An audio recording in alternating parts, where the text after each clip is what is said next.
Well, we've enjoyed this most of our lives, and I think it's time that we shared it with other people to enjoy the same as we have. A legacy for our kids and grandkids and all the other young ones that are about. They could all come and enjoy it, because it will be a place to enjoy yourself up here. When we first came here, it was all broken land. There was only one field that was mobile. There was railway lines through it here, there and everywhere, as you can see on this old map. We've grubbed them all out, apart from the original Roanhead line, as they call it, that goes right through to Askham.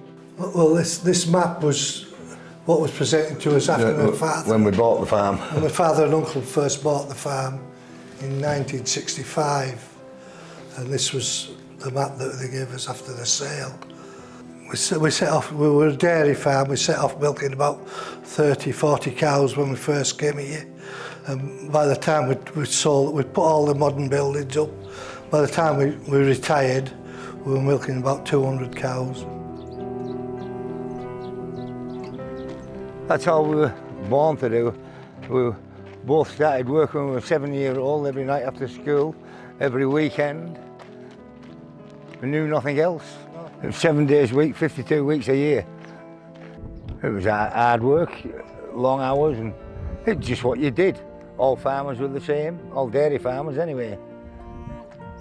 It's a way of life, really. We sold up from the dairy in about nearly 15 years ago now, 14 years ago.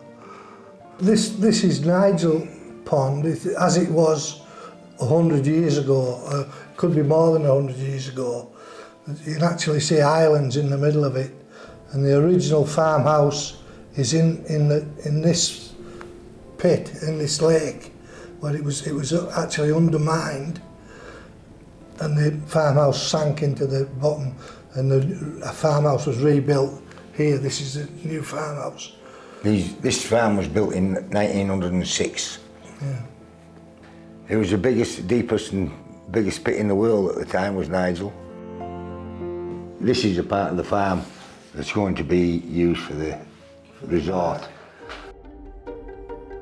We spent our life farming here, retired 12, 13 years ago, semi-retired, decided to do something for the area. We've got the memories, haven't we? So that's where we set off. We're in our late 70s, there's not a great lot in front of us. You tricked yourself. For the kids and grandkids, it's going to be for them, definitely. The gates will be open. It's free for anybody to come in from the outside, from Askham, from Barrow, Dalton.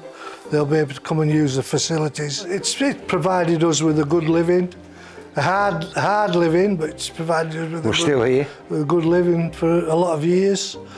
So we hope it can provide a good living for a lot more people when there's a lot more employment in the place. At one time, when the mines were going, it would employ hundreds of people. That all went, and now we're hoping it'll come back. Been 4 or 5 on it since. Want to be back up to 400 or 500 again. And it'll be something for the young ones to come to and all.